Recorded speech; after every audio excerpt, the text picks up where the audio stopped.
அனைவருக்கும் வணக்கம். வாசிப்பவர் ஸ்ரீமதி செல்லம்மாள். எழுத்தாளர் திரு எஸ். ராமகிருஷ்ணன் அவர்கள் எழுதிய உப பாண்டவம் நூலை தொடர்ந்து கொண்டிருக்கின்றோம். கதையின் அத்தியாயம் உப பாண்டவர்களை தேடி. பனை ஓலையால் கிளிகள் செய்யும் ஒருவன் நான் கடக்க இருந்த நதியில் படகிற்காக தானும் காத்திருந்தான். அவன் கைகளில் விதவிதமான ஓலை கிளிகள் இருந்தன. அவற்றை கண்டதும் குழந்தைகள் கொள்ளும் குதூகலம் அந்த மனிதனிடமே கூடியிருந்தது. அவன் முதுகில் தொங்கிய பிரம்பு கூடையில் நிறைய பனை கீற்றுகளை நறுக்கி வைத்திருந்தான். இந்த நதியை தாண்டி போனால் எண்ணிக்கையற்ற சிறு கிராமங்கள் தென்படுகின்றன. நதியில் சிறிய பரிசலை ஓட்டி பிழைப்பவர்கள் மிதந்து கொண்டிருந்தார்கள். அவன் படகில் ஏறிய போதும் கூட தனது கைகளால் பனையை நறுக்கி வளைத்து கிளி வடிவமாக்கி கொண்டிருந்தான். நிஜ கிளிகளைப் போலவே கொண்டை கொண்ட அக்கிளிகள் சப்தமிடாது கூடையில் நிரம்பின. அவன் கிளிகள் செய்வதை நிறுத்திவிட்டு வளைய வளையமாக 5 வளையம் இணையும் ஒரு மாலை போன்ற கோர்வையை செய்து வரத் துவங்கினான். அது என்ன வகையான விளையாட்டுப் பொருள் என கேட்க, இதன் பெயர் பாண்டவம் என்றும் பிரிக்க முடியாத 5 வளையங்கள் இவை என்றான். என் கைகளில் வாங்கி பார்த்தேன். அவன் சொன்னது போல ஒன்றை ஒன்று பிரிக்க முடியவில்லை. ஆனால் தனித்தனியாக ஒவ்வொன்றும் சுழலுவதாக இருந்தது. ஓலை கிளி செய்பவன் இந்த விந்தியை பற்றி வியப்பு கொள்ளாமல் பெருமூச்சிட்டான். எங்கள் படகில் இருந்த வயதான ஒருவர் பேசத் துவங்கினார். பாண்டவம் என்ற அந்த வளையம் அதன் ஊடே உள்ள புலப்படாத மற்றொரு கீற்றால்தான் வளையமிடப்பட்டிருக்கிறது என உருவி காட்டினார். 5 தனி வளையங்களாக வந்துவிட்டன. ஓலை கிளி வைத்திருப்பவன் சிரித்தான். இங்கு மட்டுமல்ல, ராஜ்யத்திலும் இதுதானே நடக்கிறது. யாரும் பதில் பேசவில்லை. முதியவர் தன்னோடு ஒரு சிறுமியையும் சிறுவனையும் எங்கோ அழைத்து கொண்டு போகிறவராக இருந்தார். ஓலை கிளி விற்பவன் அவர்கள் யாரென கேட்க, தனது தங்கையின் பிள்ளைகள் என்றும் தாய் தகப்பன் இருவரும் பிழைப்பின் பொருட்டு தொலைதூரம் போய்விட்டதால் தானே வளர்ப்பதாக சொன்னார். ஏக்கம் படிந்த முகத்தோடு உள்ள குழந்தைகளை கண்டதும் கிளிக்காரன் குழந்தைகளை விட்டு ஏன் பெற்றவர்கள் போகிறார்கள் என கேட்டதற்கு, தேசத்தை பிடித்த சாபம் நம்மை மட்டும் விட்டுவிடுமா என வயசாளி புலம்பினார். அவன் பதில் பேசவில்லை. தேசத்தை என்ன பற்றி கொண்டுள்ளது என கேட்டதும் கிளிக்காரன் உப பாண்டவர்கள் என்ற பாண்டவர்களின் 5 பிள்ளைகளும் தாய் மாமனால் வளர்க்கப்படுவதை சொன்னான். நதியில் படகு செல்ல செல்ல அவன் குரல் வளையமிட்டபடி ஏதேதோ சொல்லத் துவங்கியது. யுதிஷ்டன் இரவின் பின்பொழுதுகளில்தான் அவளது அறைக்கு வந்து சேருகிறான். கிருஷ்ணை விழித்து கொண்டே இருப்பாள். அறையில் எரியும் சுடர்களின் நிசப்த மொழியை கேட்டபடி இருக்கும் அவள் மிக தனிமையோடு இருந்தாள். யமுனை நதியிலிருந்து கிளை பிரியும் நீர்வழி ஒன்று அவர்களின் அரண்மனை உட்புறமாக சுழன்று நீராடும் குளத்தை நிறைக்கிறது. அதில் தனது கூந்தலை நறுமணமிட்டபடியே நின்றிருப்பாள். 16 வகையான கேச திரவியங்களை கைகளில் ஏந்திய பெண்கள் வாசமூட்டி கொண்டிருப்பார்கள். வஸ்திரங்களும் நறுமணமூட்டும் பூக்களும் சந்தன பூச்சும் மை தீட்டலுமாக அவள் அறையில் தயாராகி இருந்தபோது இரவு துவங்கி இருக்கும். அவள் குதிரைகளின் சப்தத்தை கேட்டுக்கொண்டபடி இருந்தாள். நாளிகைக்கு ஒரு பானம் தரும் தோழி ஒருத்தி கையில் துளசி இலையும் இனிப்பும் கலந்ததொரு பானத்தை குடிக்கத் தருவாள். மெல்லிய துவர்ப்பை ருசித்தபடியே காத்து கொண்டிருப்பாள் கிருஷ்ணை. முதன் முறையாக கிருஷ்ணை கர்ப்பிணியாகி இருந்தாள். அவள் உடல் வெளிறிக்கொண்டே வந்தது. பாதங்கள் இயல்பை விட கனமாகின. அவள் தனது கர்ப்பத்தில் வளரும் சிசுவின் அசைவில் லயித்தபடி காத்திருப்பாள். யுதிஷ்டன் தான் முன்னறிந்த திரௌபதிதான் இவளா என்பது போல வியப்பு கொண்டவனாகி இருந்தான். நெருப்பைப் போலவே வேகமும் வசீகரமும் கொண்ட திரௌபதி யுதிஷ்டன் மாலை நேரங்களில் அறைக்கு வரும்போதெல்லாம் அவனோடு நியாய சாஸ்திரங்களை தர்க்கம் செய்பவனாக இருந்தாள். அவளது வாதத்தின் கூர்முனை அவனை பலமுறை காயப்படுத்தி இருந்த போதும் யுதிஷ்டன் தன்னோடு வாதிக்கும் பெண் இயல்பை விட மீறிய ஞானம் உடையவள் என்பதை கண்டபடி இருந்தான். கர்ப்பம் அவளை மெல்ல உருமாற்றி இருந்தது. அவள் சுபாவமே மாறிக்கொண்டிருந்தது. குரலில் கூட அவள் அறியாத இழைவு தெரிந்தது. உடலின் வடிவே மாறியிருந்தது. அவள் பரிகாசம் கூட முன்னைவிட இப்போது வெகுவாக வசீகரித்தது. ஆனால் அந்த தர்க்கம் செய்கின்ற திரௌபதியைத்தான் யுதிஷ்டனுக்கு பிடித்திருந்தது. இவள் தனது மனைவியின் மறு உருவமோ என பார்த்து கொண்டிருந்தான். முந்தைய நாட்களை விடவும் அவள் இப்போது தனது பேச்சை மிக சுருக்கிவிட்டாள் என்பதும், அவள் ஏதோ பயத்தின் ரேகை ஓடியவளைப் போல அவனை அணைத்து கொள்வதையும் காணும்போது யுதிஷ்டனுக்கு வியப்பாக இருந்தது. திரௌபதி அலங்கரித்து கொண்டே இருந்தாள். வெவ்வேறு வாசனைகளாலும் முத்து மாலைகளாலும் இசையாலும் தனது உருவினை சுற்றுப்புறத்தை மாற்றிக்கொண்டே இருந்தாள். எல்லா அலங்காரங்களையும் மீறி அவளது மனதின் பயம் தனியாக கசிந்து கொண்டே இருந்தது. அவள் இப்போது யுதிஷ்டனிடம் ஒரு தாதியைப் போலத்தான் நடக்கிறாள் என்பதை உணர்ந்து கொண்டிருந்தாள். திரௌபதி தனது சயன அறையில் யாரிடமோ பேசுவது போல தனக்குள்ளாகவே பேசிக்கொண்டிருந்தாள். அவளது சிசு ஜனிக்க இருந்த நிமிடம் வரை கணித்து விட்டான் சகாதேவன். அவனது மனம் நடக்கப் போவதை முன் அறிந்து கொண்டே இருந்தது. திரௌபதி தன் மனதிற்குள் நடுங்கிக் கொண்டே இருந்தாள். அவளது கண்கள் சோர்வுற்றிருந்தன. பாண்டவர்களின் தாயான குந்தி அவளின் அறைக்கு வந்திருந்த போது அவளது நாசி அறையின் சுகந்தத்தை அறிந்தன. அவள் கிருஷ்ணையின் கைகளை பற்றியபடி சொன்னாள், "நீ குருவம்சத்தின் வாரிசை தரப்போகிறாய்." திரௌபதி அவள் கண்களை மட்டுமே பார்த்து கொண்டிருந்தாள். பதிலேதும் பேசவில்லை. யுதிஷ்டனுக்கு ஆண் குழந்தை பிறந்திருந்தது. திரௌபதி தனது சிசுவினை அணைத்தபடி படுத்து கிடந்தாள். அது தன் கேசத்தில் விரலை நுழைத்தபடி வீறிட்டு அழுதது. நாடெங்கும் கொண்டாட்டம் ததும்பியது. தானம் தருவதற்காக பசுக்களும் தானியங்களும் வந்து நிறைந்து கொண்டிருந்தன. யுதிஷ்டன் தன் சாயல் கொண்ட அந்த சிசுவை பார்த்தான். அது அவனின் உதிர வடிவம், அவனது ஆசையின் பிறப்பு. அவள் யுதிஷ்டனை பார்த்தபோது அவன் தனது சிசுவையே பார்த்து கொண்டே இருந்தான். அவன் மனம் நெகிழ்வுற்று இருக்க வேண்டும் போல் இருந்தது. யுதிஷ்டன் தனது மகனிற்கு பிரதிவிந்தன் என பெயரிட்டு 1000 பசுக்களை தானம் செய்தான். அன்று நகரமெங்கும் இசைஞர்களும் பாணர்களும் நிரம்பியிருந்தனர். சிசு பிறந்த நாளில் இருந்தே தாயிடம் இருந்து தனித்து தாதிகளால் கவனிக்கப்பட்டு வந்தது. அவள் தனது சிசுவை தான் போஷிக்க வேண்டுமென்றவளாக தனது பிள்ளையை எடுத்து செல்லும் தாதிகளை தடுத்தபோது அவர்கள் இது குந்தி தேவியாரின் கட்டளை என அவளை புறக்கணித்து சிசுவை எடுத்து போனார்கள். அவள் தனிமையில் விசும்பிக் கொண்டே இருந்தாள். ஒரு இரவில் குந்தி பாஞ்சாலியின் அறைக்கு வந்து சேர்ந்தாள். அவளோடு முகம் கொடுத்து பேசவும் மனமற்றவளாக இருந்த பாஞ்சாலியிடம் குந்தி பேசினாள். அர்த்தமற்ற கோபம் கொள்ளாதே. நீ யுதிஷ்டனின் மனைவி மட்டுமல்ல, உன் சிசுவை நீயே பராமரிக்க. நீ பாண்டவர்களின் மனைவி. நீ உன்னுள் சுரந்து விம்மும் தாய்மையை அடங்க செய்துவிடு. நீ மற்ற 4வரின் மனைவியாக வாழ வேண்டியிருப்பவள். அவர்கள் உன்னை யுதிஷ்டனின் மனைவியாக, ஒரு பிள்ளையின் தாயாக ஏற்றுக்கொள்ள இயலாது. நீ கன்னிமை கொள்ள வேண்டும். திரௌபதி கோபமுற்றவளாக சொன்னாள், கன்னிமை சிசுவறியாத நிலை. நான் யுதிஷ்டனின் மனைவியாகவே இருந்து விடுகிறேன். குந்தி அவளை தேற்றினாள். கன்னிமைக்கு நீ திரும்புதல் என்பது உன் ஞாபகங்களை நீயே அழித்து கொள்வதாகும். மறந்துவிடு. உன் சொப்பனத்திலிருந்து நீ விடுபடுவது இல்லையா? அதுபோல நீ யுதிஷ்டனோடு வாழ்ந்தது, மகன் பிறந்தது, யாவையும் மறந்துவிடு. நீ சுயம்வரத்திலிருந்து இப்போதுதான் கொண்டு வரப்பட்ட ஸ்திரீ, அவ்வளவு மட்டுமே. திரௌபதி தனது இறுகிய குரலில் சொன்னாள். உடலில் ஓடும் இரத்தத்தின் 10,000 கண்கள் யாவையும் கண்டிருக்கின்றன.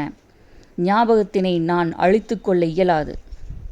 நீ பாண்டவர்களை ஒருவருக்கொருவர் விரோதம் செய்து கொள்ள தூண்டுகிறாய். நீ 5வரின் மனைவி. இது உனக்கு விதிக்கப்பட்டது. நீ இதிலிருந்து மீள முடியாது. குந்தி அந்த அறையை விட்டு போனபோது திரௌபதி தனது சிசுவை கைகளில் ஏந்தி எவரும் பறித்து விடாதபடி தீராத வெறி கொண்டாள். அறையின் 4 திசைகளிலும் சிசுவின் அழுகுரல் கேட்டுக்கொண்டே இருந்தது. யுதிஷ்டன் அவள் அறைக்கு வருவதை நிறுத்தியிருந்தான். அவன் அவளது மௌனத்தின் வலியை முகம் கொள்ள முடியாதவனாகியிருந்தான். அவளை எல்லா நாட்களையும் போல அலங்கரிக்கும் ஸ்திரீகள் வந்து சேர்ந்திருந்தார்கள். கிருஷ்ணையின் உடல் திரும்பவும் தன் உருக்கொண்டிருந்தது. அவள் தனது சொப்பனத்திலிருந்து விடுபட்டவள் போல மயக்கமூட்டும் வாசனை தைலங்களில் மூழ்கிக் கொண்டிருந்தாள். சில நாட்களின் பின்னே அவள் பீமனின் மனைவியாகி விடுவாள். யுதிஷ்டனைப் போல அல்ல பீமன். அவன் திரௌபதியை தன் உதிரம் பீரிட நேசிக்கின்றவன்.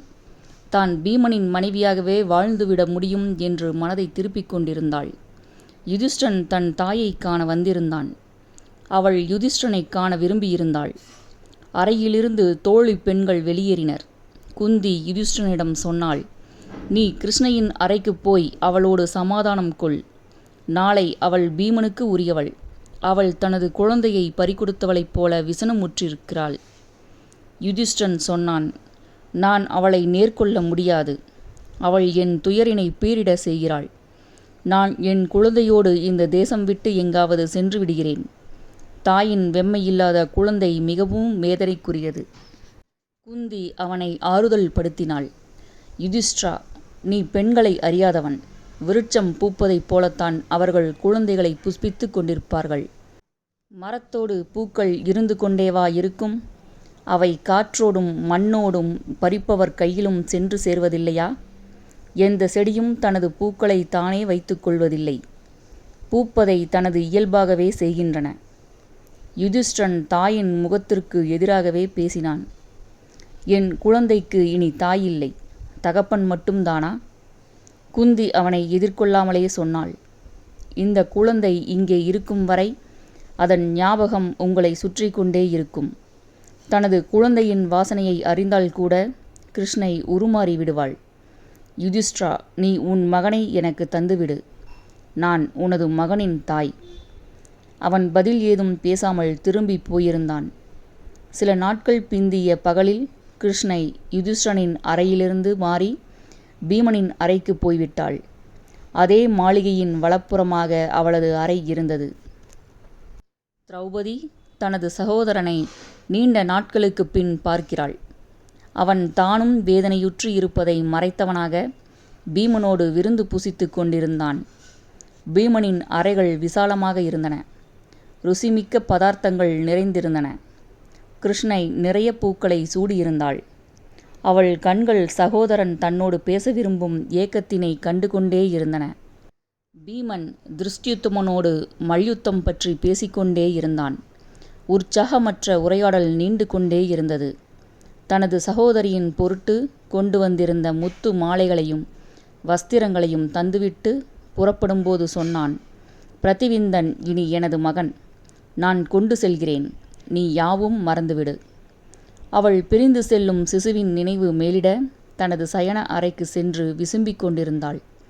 ஏதோ பேச முடியாது விசும்பும் கிருஷ்ணையினை ஆறுதல் படுத்த தெரியாத பீமன் அவள் கைகளை பற்றி கொண்டு ஏதேதோ சொன்னான். யுதிஷ்டன் தனது சயன அறையை மூடிவிட்டான். அது ஒரு ஞாபக கூண்டினைப் போலாகிவிட்டது. கிருஷ்ணையின் கேலியும் தர்க்கமும் அங்கே சிதறி கிடக்கின்றன. சதா நறுமணம் மூட்டிய அறை சுவர்கள் கருமை ஏறி உள்ளன.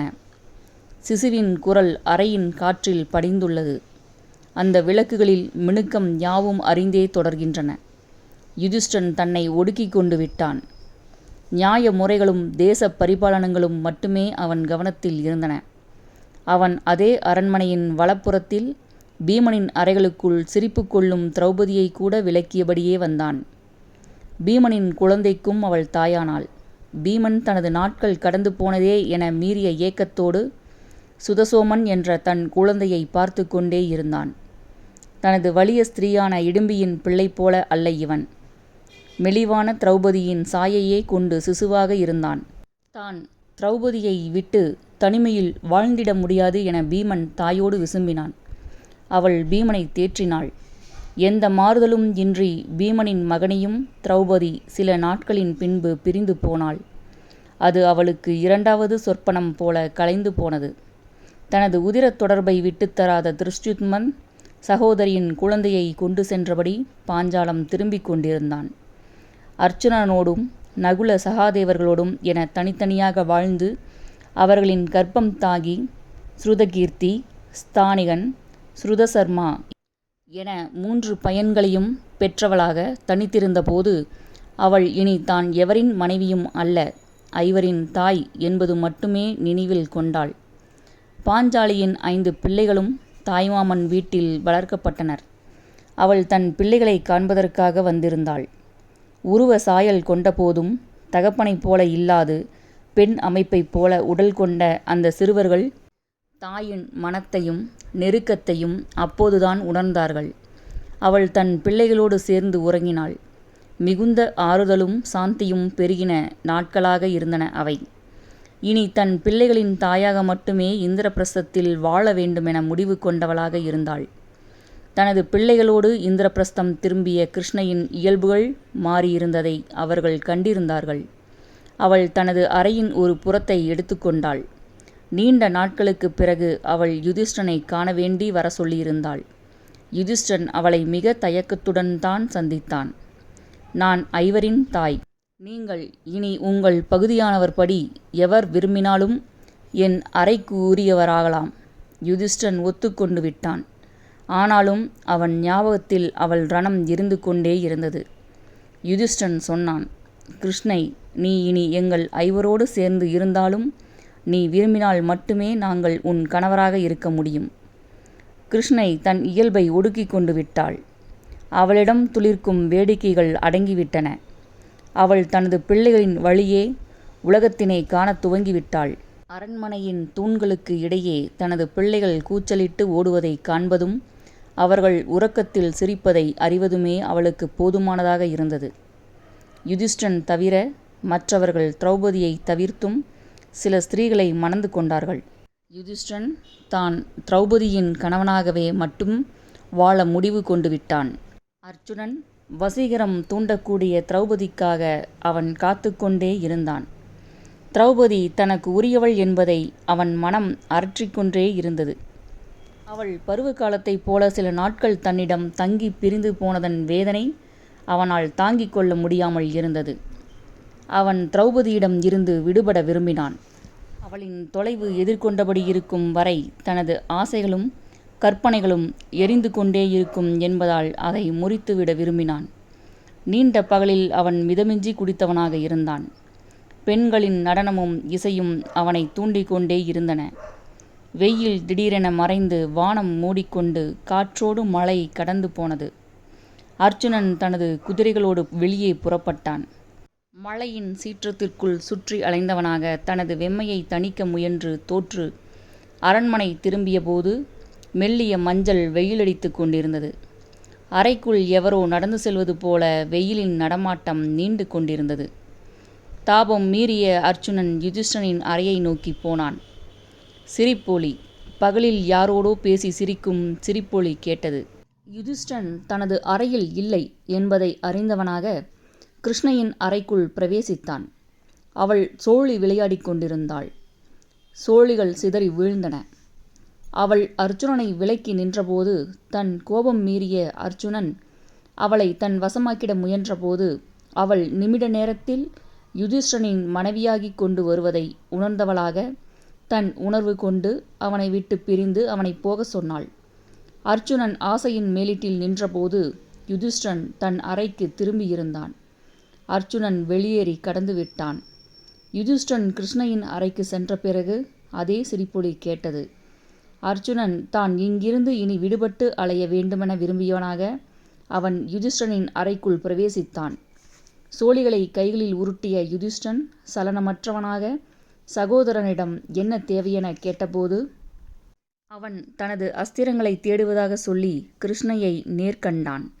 அவள் சலனமற்று இருந்தாள். அர்ச்சுனன் அன்றே விடுபட்டு ஊரை பிரிந்து சென்றான். அர்ச்சுனன் பெண்களை அறிந்தபடி போய்க் கொண்டிருந்தான். அவன் நாக கன்னிகையான உலூப்பியை சித்ராங்கதியை என அறிந்து மீண்டபோது ஒரு முதலை கூட அவன் தீண்டுதலில் பெண்ணாக உருக்கொண்டது. அவன் தனது விருப்பத்திற்குரிய சிநேகிதனும் தாய் மாமனுமான கிருஷ்ணனை காண வேண்டி துவாரகைக்கு சென்றபோது சுபத்திரையை கண்டான். சுபத்ரா பனியைப் போல மிருதுவும் வெண்மையும் கொண்டிருந்தாள். அவளது வசீகரம் ஒரு ஸ்படிகமென ஒளிர்ந்து கொண்டே இருந்தது. கிருஷ்ணன் சுபத்திரையை தூக்கி செல்லும்படி சொல்லிய பிறகு அர்ச்சுனன் அவளிடமிருந்து மீள முடியாதவனாக இருந்தான்.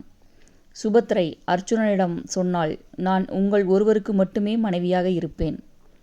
அர்ச்சுனன் தனது பயணத்தில் கிடைத்த பெண்களோடும் அஸ்திரங்களோடும் பொருட்களோடும் இந்திரபிரஸ்தம் திரும்பிய போது பாஞ்சாலியிடமிருந்து விடுபட்டிருந்தான்.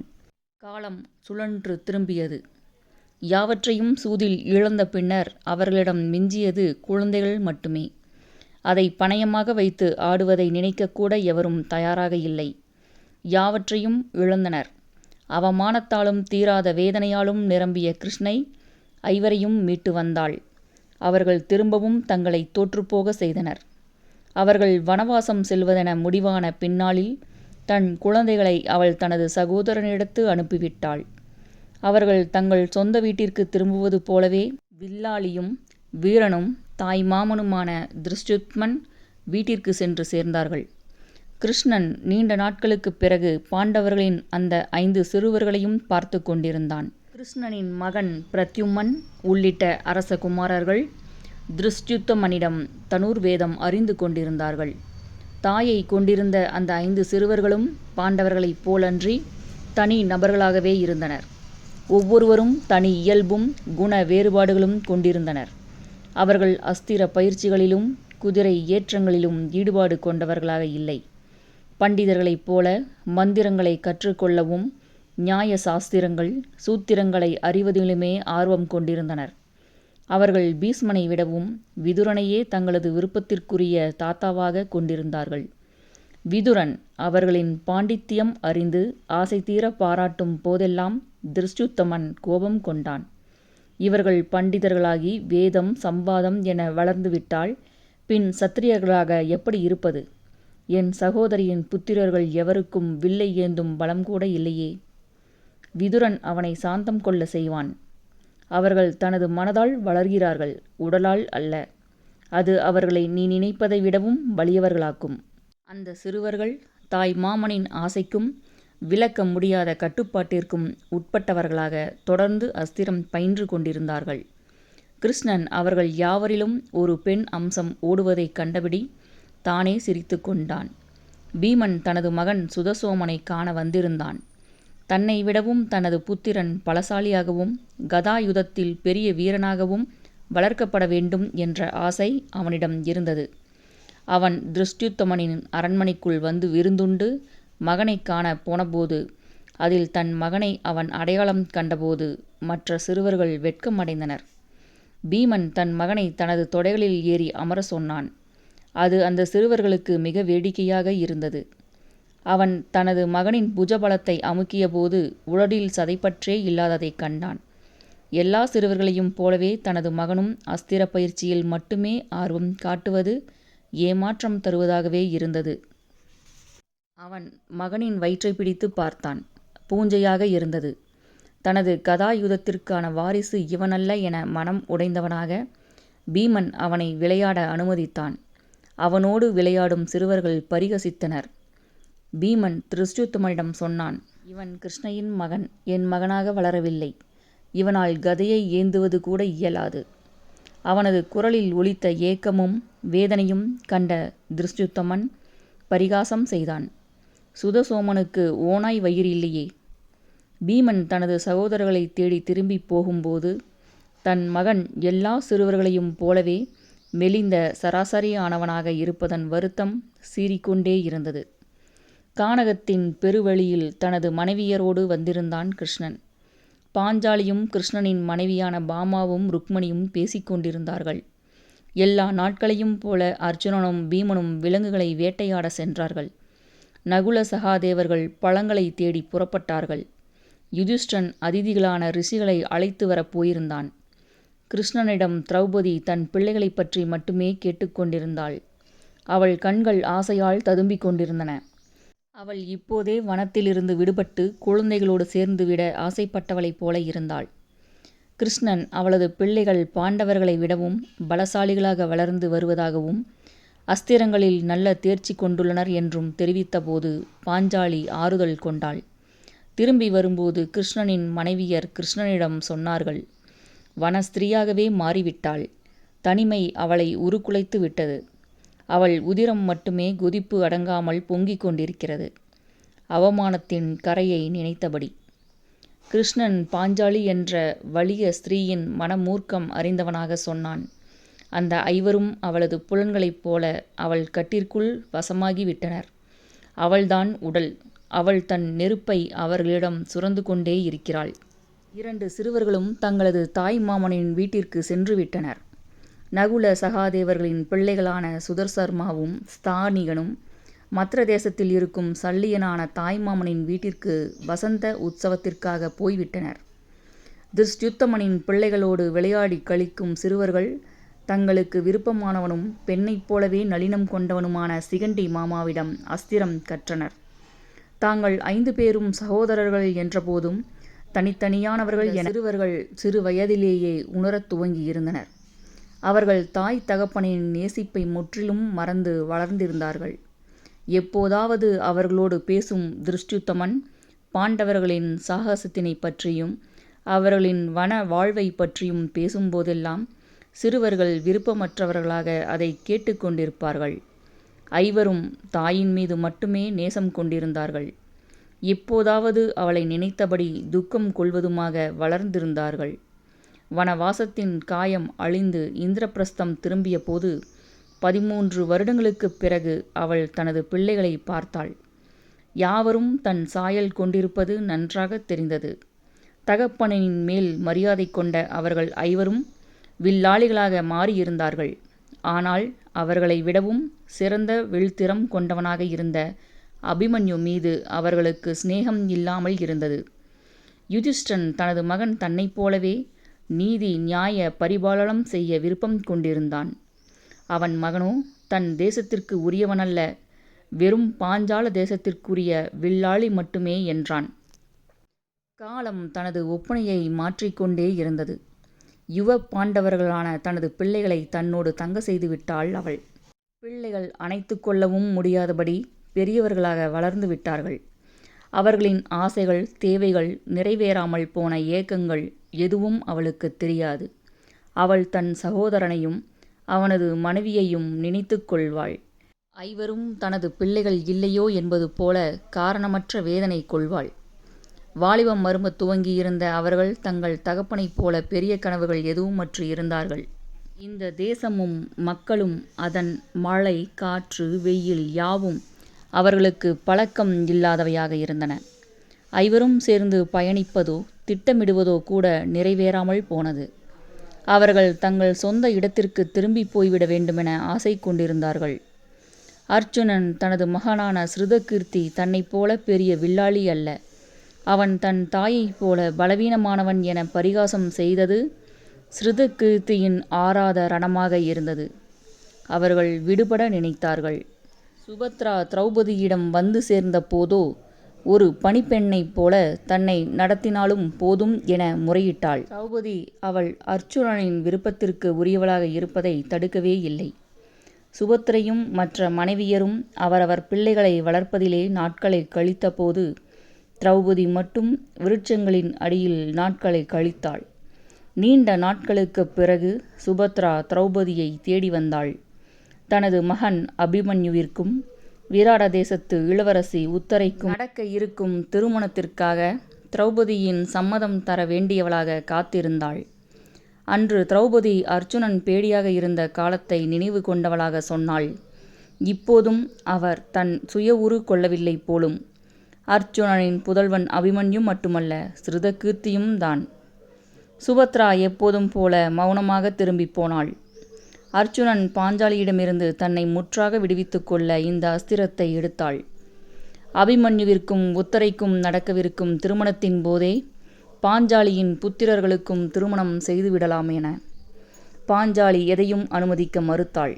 தன்னையும் தனது பிள்ளைகளையும் புறம் தள்ளிவிட்டு அர்ஜுனனின் மீது மிகுந்த கோபமுற்றவளாக அவள் தனது பிள்ளைகளோடு பாஞ்சால தேசம் நோக்கி பயணிக்க முடிவு செய்தாள். அந்த இரவு கிருஷ்ணன் பாஞ்சாலியின் அறைக்கு வந்திருந்தான். உப பாண்டவர்களான இவர்கள் தனது பிள்ளைகள் மட்டும்தானா? தகப்பனின் நேசத்தின் ஒரு துளியை கூட இவர்கள் அறியவே முடியாதா என விசும்பினாள். கிருஷ்ணன் தேற்றியபடி சொன்னான். காலம் சில கதைகளை வேகமாக நிகழ்த்தி முடித்து விடுகிறது. அபிமன்யு என் சகோதரியின் மகன் என்பதால் அல்ல, அவன் வாழ்வின் புதிர் தீர்க்கப்படாததால் சொல்கிறேன். நீ காத்து கொண்டிரு. உன் கோபத்தை சிதற செய்து விடாதே. என் உடலை சுற்றிய கண்கள் யாவும் மறந்துவிட்டதா? திரௌபதி சம்மதித்து விட்டாள். அபிமன்யுவின் திருமணத்திற்கு உப பாண்டவர்கள் யாவரும் தாங்கள் நேசிப்பின்றி கைப்பு ஊறியவர்களாக தமது மாமனின் தேசத்திற்கு போய்விடும் ஆசை கொண்டே இருந்தார்கள். யுத்தம் துவங்கியிருந்தது. பாஞ்சாலி தனது பிள்ளைகள் மற்ற எந்த வீரர்களையும் விட திறமையானவர்கள் என நினைத்திருந்தாள். அவர்களின் வில் திறத்தை யுத்த களத்திலே உடனிருந்த தாய்மாமன் திருஷ்யுத்தமன் கண்டான். உப பாண்டவர்கள் அஸ்திரங்களை பொழிந்து கொண்டிருந்தார்கள். யுத்தம் அவர்களுக்கு வெற்றியை தந்தபடி இருந்தது. பாண்டவர்கள் வென்றிருந்தார்கள். கௌரவர்களில் கடைசியான துரியோதனனை கொன்றாகிவிட்டது. அவனது உதிரத்தினை பூசி நீராடி கூந்தல் முடித்தாள் திரௌபதி. அன்றிரவு உப பாண்டவர்கள் பாஞ்சால தேசத்திற்கு திரும்பிவிடலாம் என முடிவு கொண்டிருந்தனர். இனியும் அவர்கள் அஸ்தினாபுரத்தில் இருப்பதற்கு வேலையில்லை என திரௌபதி அவர்களை சமாதானம் செய்து வைத்தாள். இனி அவர்கள் மிஞ்சிய வாரிசுகள் உப பாண்டவர்கள் 5 மட்டுமே என அன்றிரவு அவர்கள் யுத்த களத்திலே இருந்த கூடாரத்தில் தங்கினார்கள். நீண்ட நாட்களுக்குப் பிறகு அடர்த்தியான இரவு கூடியது. கோட்டான்கள் சப்தமிட்ட இரவில் அவர்கள் அயர்ந்து தூங்கிக் கொண்டிருந்தார்கள். அஸ்வத்தாமா மட்டுமே உயிரோடு அலைந்து கொண்டிருந்தான். யாருமற்ற சைன்யத்திற்கு அவன் தலைவனாகி இருந்தான். அவன் உப பாண்டவர்களான 5 உறங்கும் அறைக்கு சென்று அவர்கள் உறக்கம் கலையாமலே கொன்று குவித்தான். பாஞ்சாலியிடம் எவர் இதை சொல்வதென தயங்கி நின்றபோது இரத சாரதிகளில் ஒருவன் தாழ்ந்த குரலில் அவளின் 5 புத்திரர்களும் பலியானதை சொன்னதும் திரௌபதி பெரும் குரலெடுத்து அழுதாள். அவர்களை கொன்றது பாண்டவர்கள்தான் என கத்தினாள். பாண்டவர்கள் 5 செய்வதறியாது நின்றனர். தங்கள் குல குருவின் மகனான அஸ்வத்தாமா கொன்றுவிட்டான் என அர்ஜுனன் சொன்னபோது, அவன் அபிமன்யு இறந்தபோது அடைந்த ரௌத்திரம் கொள்ளாததை கண்ட திரௌபதி தானே அவனை வேட்டையாடிட செல்வதாக முனைந்தாள். யுதிஷ்டன் அவளை சமாதானம் செய்தான். தாழ முடியாத வேதனையிலும் திரௌபதி சொன்னாள், உங்களால் அஸ்வத்தாமாவை கொல்ல முடியாது. குருவின் புத்திரனை கொன்றால் பிரம்மஹத்தி தோஷம் பற்றி கொள்ளால் அரசாள முடியாது என தயங்குகிறீர்கள். நான் சபிக்கப்பட்டவள். சாபம் என்னை பற்றி கொள்ளட்டும். நானே கொள்கிறேன். யுதிஷ்டன் சொன்னான், அவனை தேடிக் கொண்டிருக்கிறோம். கிருஷ்ணை சொன்னாள், எவர் கண்ணிலும் புலப்படாத அவன் மணிமுடியில் இருக்கும் மணியை பறித்து விடுங்கள். உலகில் சாவற்று அலைந்து வேதனை கொள்ளட்டும். அஸ்வத்தாமாவின் சிரசில் உள்ள மணியை தேடி புறப்பட்டான் அர்ஜுனன். அவன் திரும்பி வரும் வரை திரௌபதியை யாராலும் தேற்ற முடியவில்லை. நீத்தார் கடன்கள் நடந்து முடிந்தன. தண்ணீரில் பூக்களை நிசப்தமாக விட்டபடி நின்றாள் திரௌபதி.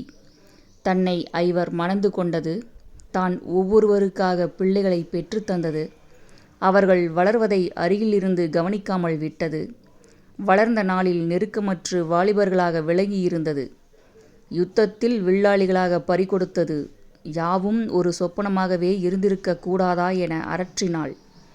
தனது பிள்ளைகளுக்கான நீத்தார் கடன்களை செய்து முடித்த பாண்டவர்கள் தாய் குந்தியின் பின்னால் கரை திரும்பிய போது அலையில் 5 பூக்கள் மிதந்து போயின. பாண்டவர்களின் பிள்ளையாக பிறந்த போதும் பிரதிவிந்தியன், சுதசோமன், ஸ்ருதகீர்த்தி, சதாநீகன், ஸ்ருதகர்மா என்ற 5 பாஞ்சாலியின் பிள்ளைகளாகவே வளர்ந்து அவள் மனதின் ஆசைகளை தங்கள் உருக்களாக மட்டுமே கொண்டு எல்லா வில்லாளிகளையும் போலவே சுவடுகளற்று மறைந்து போயிருந்தனர். இப்பகுதி இத்துடன் நிறைவடைகிறது. கதையின் அடுத்த பகுதி பசுக்கூட்டம். செல்லம்மாள் தொடர்வாள். நன்றி, வணக்கம்.